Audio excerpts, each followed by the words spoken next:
Shalom, selamat pagi Bapak Ibu. Kembali kita akan beribadah pada minggu pagi ini. Sebelumnya mari kita sama-sama mengucapkan moto gereja kita, GMI Jemaat Kana. Segala kemuliaan hanya bagi Tuhan, jangkau jiwa-jiwa bagi Kristus berapapun harganya. Mengasihi Tuhan, mengasihi sesama, melayani Tuhan dan sesama, itu caranya. Amin. Mari kita awali ibadah kita pada pagi hari ini dengan lagu pujian dalam Yesus.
Bersama-sama mengucapkan pengakuan iman rasuli.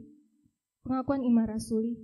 Aku percaya kepada Allah, Bapa yang Maha Kuasa, Khalik langit dan bumi, dan kepada Yesus Kristus, Anaknya yang tunggal Tuhan kita, yang dikandung daripada Roh Kudus, lahir dari anak darah Maria, yang menderita sengsara di bawah pemerintahan Pontius Pilatus, disalibkan, mati, dan dikuburkan. Pada hari yang ketiga, bangkit pula dari antara orang mati, naik ke surga, duduk di sebelah kanan Allah, Bapa yang Maha Kuasa, dan dari sana Ia akan datang untuk menghakimi orang yang hidup dan yang mati. Aku percaya kepada Roh Kudus, gereja yang kudus dan am, persekutuan orang kudus, pengampunan dosa, kebangkitan orang mati, dan hidup yang kekal. Amin. Mari dengan penuh sukacita kita kembali memuji Tuhan. Kita angkat lagu pujian, Hatiku Percaya.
kita bersatu dalam doa.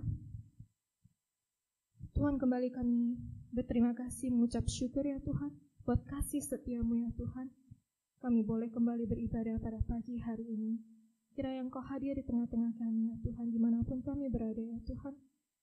Engkau yang menjamah hati kami ya Tuhan. Biarlah pujian kami berkenan padamu ya Tuhan. Dan kami juga bersyukur ya Tuhan. Pada minggu ini kami boleh kembali lagi ya Tuhan mendengarkan pemberitaan firman-Mu. Kami sungguh rindu ya Tuhan diubahkan oleh firman-Mu. Kami sungguh rindu ya Tuhan, ingin terus lebih lagi mengenal Engkau ya Tuhan. Engkau yang berikan kami hati ya Tuhan, telinga ya Tuhan, yang mau mendengarkan.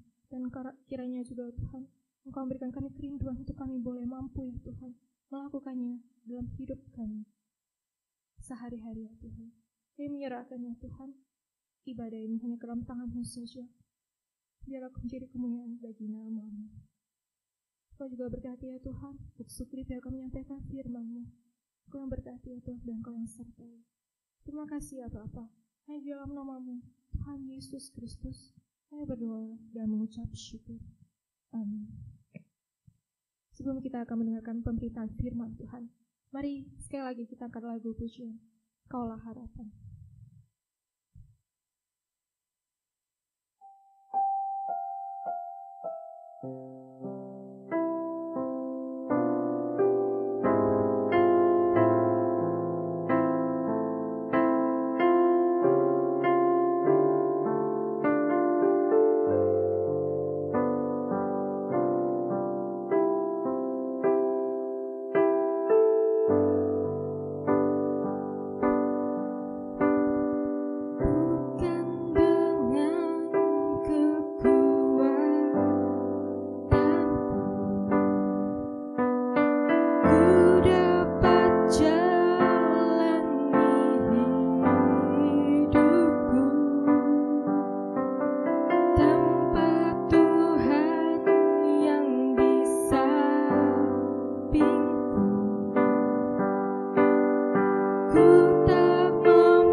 Yang dikasih Tuhan, mari kita merendahkan hati kita dan berdoa di hadapan Tuhan.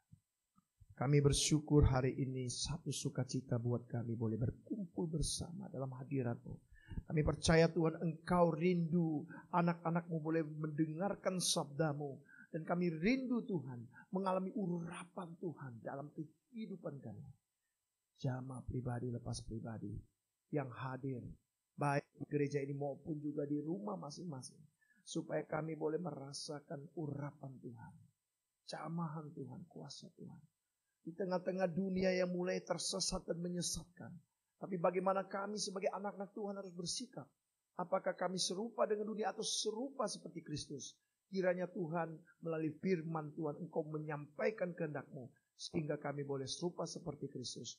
Menghadapi kesesatan dan penyesatan.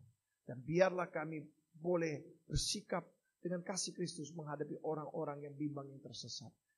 Kiranya Tuhan memperjelas semuanya melalui perenungan firman.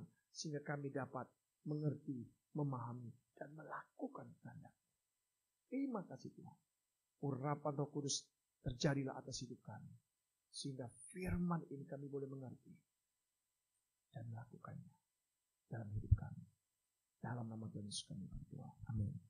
Shalom Bapak Ibu yang dikasih Tuhan. Kita membuka satu bagian firman Tuhan yang terambil dari Yudas. Pasal yang pertama ayat yang ke-17 sampai ayat yang ke-23.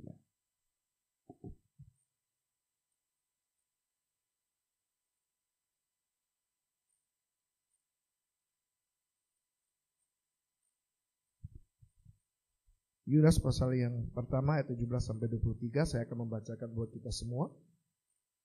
Tetapi kamu saudara-saudaraku yang kekasih, ingatlah akan apa yang dahulu telah dikatakan kepada kamu oleh rasul-rasul Tuhan kita Yesus Kristus. Sebab mereka telah mengatakan kepadamu, menjelang akhir zaman akan tampil pengejek-pengejek yang hidup menuruti hawa nafsu kefasikan mereka. Mereka adalah pemecah belah yang dikuasai hanya oleh keinginan-keinginan dunia ini. Dan yang hidup tanpa Roh Kudus. Akan tetapi kamu, saudara-saudaraku yang kekasih, bangunlah dirimu sendiri di atas dasar imanmu yang paling suci dan berdoalah dalam Roh Kudus.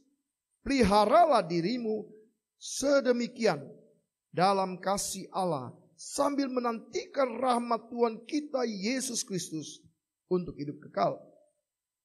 Tunjukkanlah belas kasihan kepada mereka yang ragu-ragu. Selamatkanlah mereka dengan jalan merampas mereka dari api. Tetapi tunjukkanlah belas kasihan yang disertai ketakutan kepada orang-orang lain juga. Dan bencilah pakaian mereka yang dicemarkan oleh keinginan-keinginan dosa. Minggu lalu kita sudah membahas tentang bagaimana pengajar sesat meracuni jemaat mula-mula. Dan saudara yang dikasih Tuhan, hari ini Tuhan mau kita belajar bagaimana kita menghadapi keadaan ini. Minggu lalu kita bahas bagaimana kita menghadapi dan waspada terhadap pengajar sesat. Tetapi juga hari ini bagaimana kita bersikap. Saudara bayangkan coba kalau kita pada situasi jemaat mula waktu itu di mana surat ini ditulis, lalu jemaat ini mulai terbagi-bagi. Ada yang sudah tersesat, ada yang bingung, ada yang ragu-ragu. Dan saudara, bagaimana kita bersikap? Tentu, kalau secara manusiawi, kita inginnya memakai cara-cara kita. Segera singkirkan yang tersesat. Pisahkan. Bila perlu kita menghakimi dengan keras. Tapi saudara, hari ini waktu kita membaca firman Tuhan ini, maka kita menemukan Rasul Yudas ini tidak menuliskan surat ini dengan cara-cara duniawi, tapi dengan cara-cara Kristus. Nah, karena itu saudara, tema renungan ini adalah penawar racun. Saudara, kalau seseorang yang sudah kena racun, saudara, perlu ditawarkan. Saya ingat kalau ada yang kena racun, ya kan? Salah satu cara untuk menetralkan harus minum susu banyak-banyak, atau ada yang minum air kelapa untuk menetralisirkan. Tapi pertanyaannya bagaimana bagi orang-orang beriman yang sudah terhacur ajaran sesat? Maka saudara, melalui firman Tuhan ini ada 2 tindakan yang harus kita lakukan dalam kehidupan kita. Supaya kita menjadi penawar racun bagi orang-orang yang hilang dan tersesat. Yang pertama saudara, apa yang harus kita lakukan? Dari ayat 20 sampai 21 saya akan katakan kepada kita semua. Akan tetapi saudara-saudaraku yang kekasih, bangunlah dirimu sendiri di atas dasar imanmu yang paling suci. Dan berdoalah dalam Roh Kudus. Peliharalah dirimu demikian dalam kasih Allah, sambil menantikan rahmat Tuhan kita Yesus Kristus untuk hidup yang kekal. Yang harus kita lakukan adalah kita harus membangun diri kita di atas dasar iman yang paling suci. Kalau saudara lihat ayat yang ke-19, dikatakan mereka adalah pemecah belah yang dikuasai oleh keinginan-keinginan dunia ini dan hidup tanpa Roh Kudus. Bagaimana pengajar sesat sudah hidup tanpa Roh Kudus, mengacaukan jemaat. Tapi apa yang harus kita lakukan? Apakah hidup kita harus sama seperti mereka? Tidak.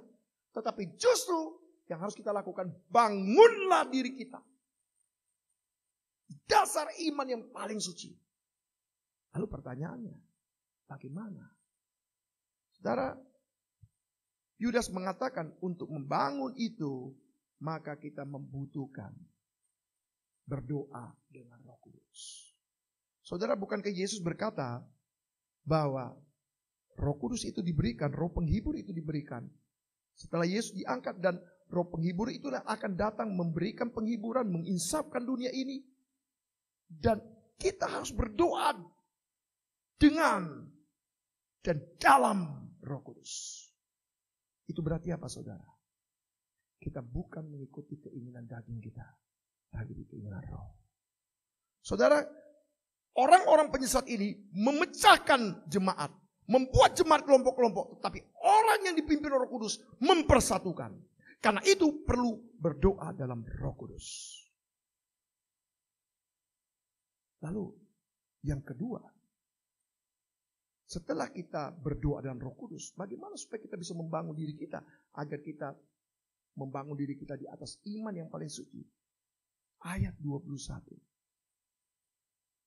Sama-sama kalau Bapak Ibu ada Alkitab, kita baca bersama. 1, 2, 3 ya.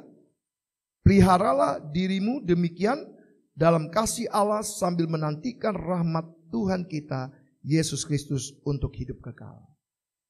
Kita harus memelihara diri kita dalam kasih Allah sambil menantikan rahmat Tuhan kita untuk hidup yang kekal. Saudara, hari ini saya katakan kita semua sedang menunggu panggilan. Kita nggak tahu hari ini kita kapan dipanggil Tuhan. Tanda kutip MATI, mati. Rasul Yudas menasihatkan pada pembaca, mula-mula dia menasihatkan juga kepada kita. Bahwa ketika kita menantikan itu, maka kita harus apa? Memelihara diri kita. Dalam kasih Allah. Kata kasih Allah digunakan kata agapau. Agapau, kasih Allah yang tanpa syarat meskipun sekalipun walaupun. Itu artinya apa saudara? Artinya hanya Yesus dan hanya kasih Yesus yang dapat memenuhi hati kita. Pascal berkata, hati kita ada lubang kecil. Yang lubang itu gak bisa diisi dengan apapun. Sekalipun isi dunia ini diisi, tidak akan pernah memuaskan kecuali kasih Kristus. Saudara, jangan tuntut orang lain untuk mengisi lubang itu, gak bisa. Hanya Kristus. Karena itu, kasih Kristus itu yang memelihara diri kita. Sambil menantikan rahmat Tuhan untuk hidup yang kekal. Terjemahan lain saudara dikatakan seperti ini. Hindarkanlah dirimu dari kerugian. Kerugian apa? Kerugian karena mengandalkan kekuatan sendiri. Tapi hindarkan dirimu dengan cara bagaimana? Dengan cara memberikan kesempatan kepada Allah untuk menunjukkan kasih-Nya kepadamu juga di masa depan. Jadi saudara, fokus kita itu bukan kepada apa? Kepada masalah. kepada orang-orang yang memecahkan kelompok, kepada orang-orang yang menyesatkan dan tersesat. Kalau fokus kepada itu, kita mungkin gondok, kesal, marah, kurang ajar ini penyesat ini, buat gereja ini jadi terpecah. Tapi Yudas mau katakan, hei jemaat mula-mula, jangan kau terpecah lagi, jangan engkau mengalami hidup yang penuh dengan kemarahan karena perbuatan penyesat itu. Tapi fokuskan kepada kasih Kristus. Lihat Kristus. Dia tetap mengasihi sekalipun dia tidak dikasih. Dia tetap setia sekalipun dia ditinggalkan murid-muridnya. Dia tetap setia menebus dosa di kayu salib sendiri. Fokuskan itu, fokuskan itu, fokuskan itu. Waktu engkau fokuskan itu, hatimu damai. Dengan masalah yang berat, hatimu damai. Mungkin kau seorang diri di tengah-tengah dunia ini mengikuti ajaran Tuhan, kau tetap damai. Kira-kira Yudas memberikan maksud itu kepada jemaat mula-mula yang menerima surat ini. Saudara yang dikasih Tuhan,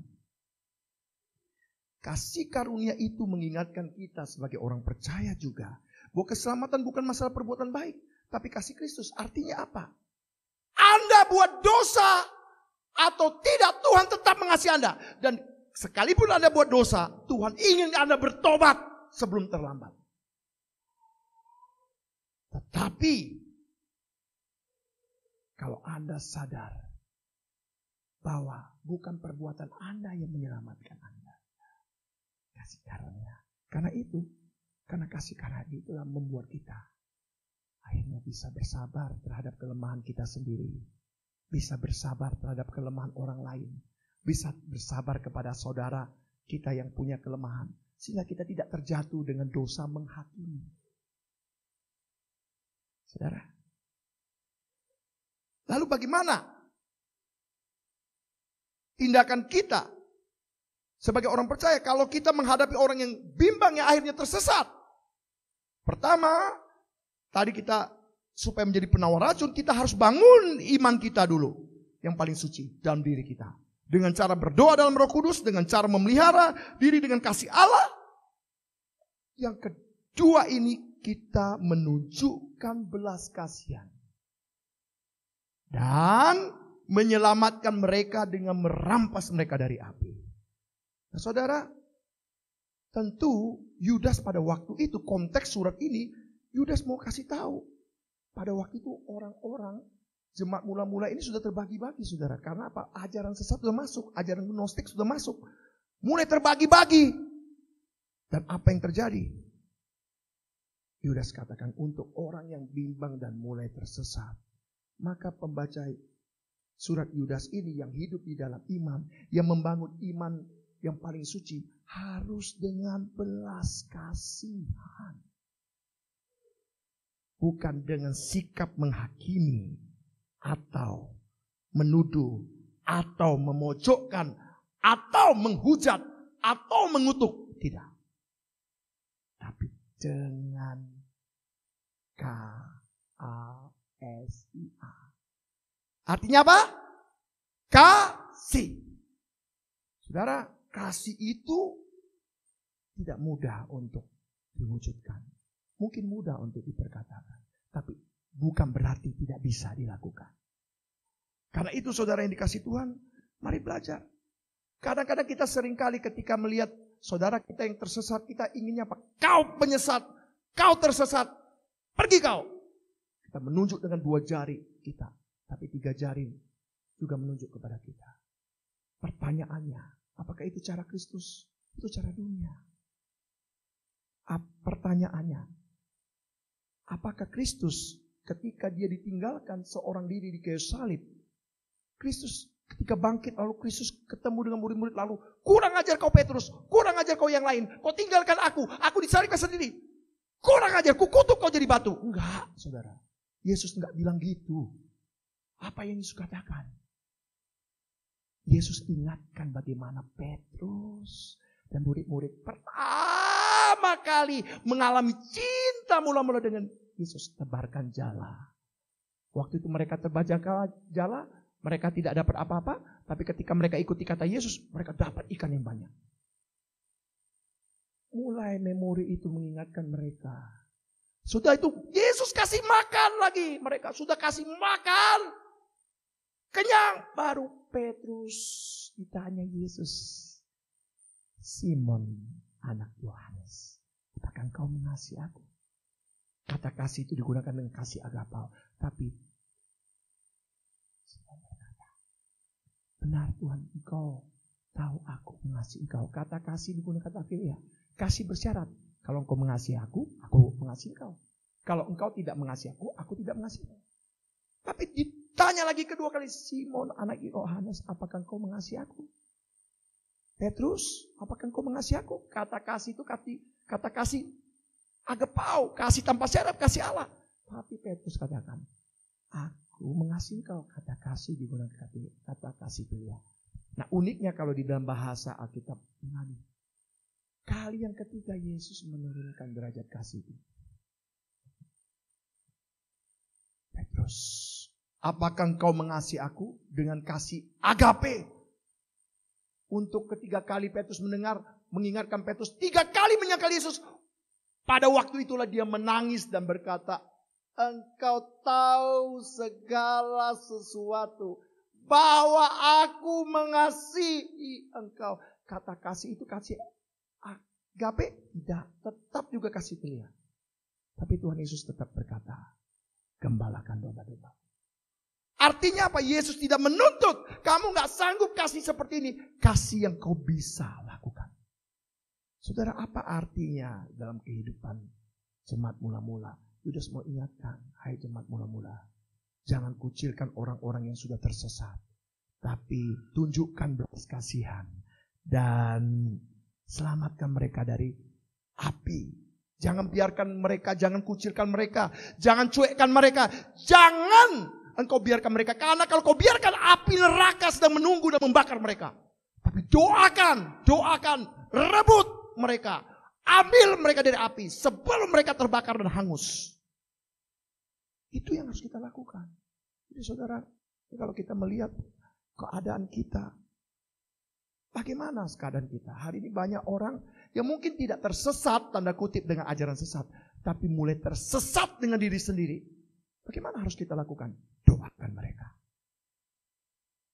Saat ini banyak orang karena masa pandemi mulai mengalami perasaan, di mana Tuhan?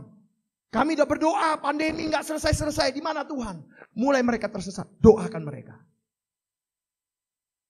Rebut mereka dari api. Tunjukkan kasih kepada mereka. Tunjukkan kasihan. Nah, inilah yang Tuhan inginkan. Saudara, mari saudara yang dikasih Tuhan. Firman Tuhan ini mau mengatakan, kita ini tidak mungkin bisa seorang diri memenangkan jiwa. Kita butuh bersama-sama dalam kasih karunia Tuhan. Amin. Saudara pernah melihat bara api unggun? Pernah? Saudara tahu api unggun itu kalau dipisahkan satu-satu kayunya, satu dipisahkan ke sana, satu dipisahkan sini, maka lama-lama akan terjadi apa? Apinya akan mati. Tapi kita yang penuh dengan Roh Kudus, kita harus mengambil, mempersatukan lagi. Jangan sampai api itu padam. Dan saudara, bagaimana kita yang sudah disembuhkan dari keracunan dosa? Bagaimana sikap kita? Jangan mengabaikan. Tapi sama-sama kita menjadi penawar racun. Saudara, ada seorang yang keracunan di sebuah pesta. Ada 50 orang mengikuti pesta. Pada waktu itu saudara, kuat tenaga, dia pergi untuk mencari dokter saudara. Karena sudah keracunan, karena ada orang jahat memberikan racun. Sehingga 50 orang keracunan, untung satu pemuda ini berhasil menyelamatkan diri ke dokter. Dan dokter kasih obat, dokter berkata, stop, aku gak bisa lagi pergi, usulkan. Nih aku kasih 49 obat, kasih kepada orang yang keracunan. Dah ya, aku mau ngantar istriku, lagi mau melahirkan, gak bisa. Aku menolong kamu. Tolonglah dokter, aku bukan dokter, kau kasih aja obat ini. Sudah, pergi dokternya. Lalu ada 49 obat. Pemuda ini langsung berpikir, bagaimana nanti kalau aku ditolak? Nanti kalau aku dicuekkan? Nanti kau bukan dokter, ngapain kau kasih obat? Aku takut. Nanti kalau mereka menyakiti hatiku lagi, mereka membuat aku terluka. Nggak mau. Biar aja mereka mau mati-mati terserah. Yang penting aku sembuh. Yang penting aku sehat. Singkat cerita, pemuda ini tertidur. Besok pagi dia buka TV. Tersiarlah kabar 49 orang mati keracunan di pesta. Pertanyaan saya, siapa yang paling jahat? Pemberi racun itu yaitu penjahat?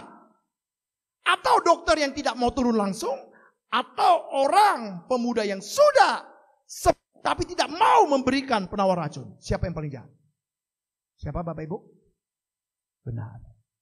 Pemuda yang sudah disembuhkan tapi nggak mau kasih obat. Kenapa? Karena dia lebih memikirkan egonya daripada menyelamatkan. Hari ini kita juga. Pertanyaannya, apakah kita mau seperti pemuda itu? Kita sudah mengalami kasih karunia Tuhan. Tuhan sudah mengampuni dosa kita. Masihkah kita tetap membenci sesama? Tuhan sudah mengampuni dosa kita. Maukah kita tutup mulut untuk memberitakan kabar Injil? Dan kita berkata, aku gak mau beritakan Injil. Biarlah orang itu tersesatlah. Yang penting aku udah masuk surga. Apakah itu sikap yang baik atau yang jahat? Saudara, biarlah kita dari firman Tuhan ini. Sehingga saudara apa? Kalau kita mau menjadi penawar racun bagi orang-orang yang tersesat. Pertama, bangunlah diri kita di atas iman yang paling suci. Dan yang kedua, tunjukkan belas kasihan dan menyelamatkan mereka yang terhilang. Mari kita bersatu dalam doa. Terima kasih Tuhan buat firman-Mu yang sudah Engkau berikan kepada kami. Kami memohon pertolongan-Mu Tuhan. Supaya tolonglah kami. Supaya kami tidak fokus kepada situasi. Tapi iman kami fokus kepada kasih karunia Allah. Kami membangun iman kami dalam Roh Kudus. Dalam doa. Dalam hubungan yang terus-menerus komunikasi dengan Allah. Sehingga kami boleh tetap kuat menghadapi pergumulan dan kesulitan. Dan kami berdoa. Kami mohonkan. Juga kiranya Tuhan memberikan kami belas kasihan itu. Sehingga kami dapat menunjukkan belas kasihan kepada yang terhilang dan menyelamatkan mereka. Seperti kami menyelamatkan mereka dari dalam api. Sehingga mereka beroleh keselamatan. Terima kasih Bapa. Kiranya kami boleh melakukan firman-Mu ini. Di dalam nama Tuhan Yesus kami berdoa dan mengucap syukur. Amin.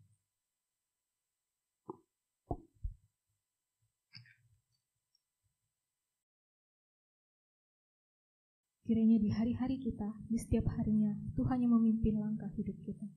Mari kita angkat lagu pujian, Bila Engkau Tak Besertaku.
kita sama mengucapkan doa Bapa kami.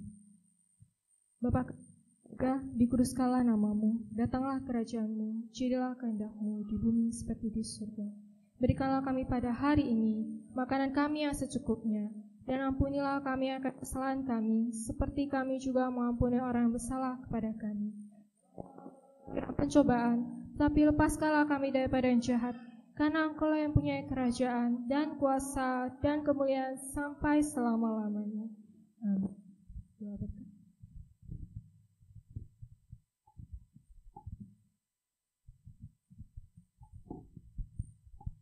Mari arahkanlah hati dan pikiran kita kepada Tuhan dan terimalah berkat-Nya.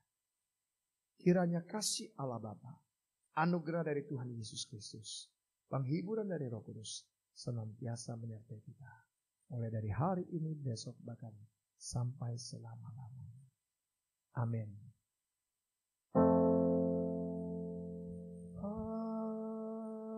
Amin. Amin.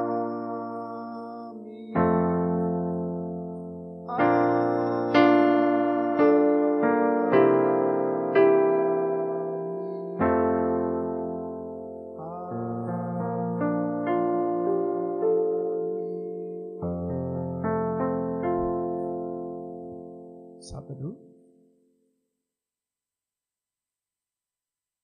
Amin. Pengumuman mulai minggu ini hari Rabu, setiap hari Rabu ada persekutuan doa secara Zoom jam 7.15. Nah, Bapak Ibu saya ajarkan sedikit caranya, sebenarnya sangat mudah Bapak Ibu. Kalau Bapak Ibu lihat di sini ada tulisan link biru, ada tulisan link biru. Nah, tekan link biru itu. Nah, tekan link biru, tapi pastikan aplikasi daripada Zoom itu sudah di download ya, atau dibuat ya di HP Anda.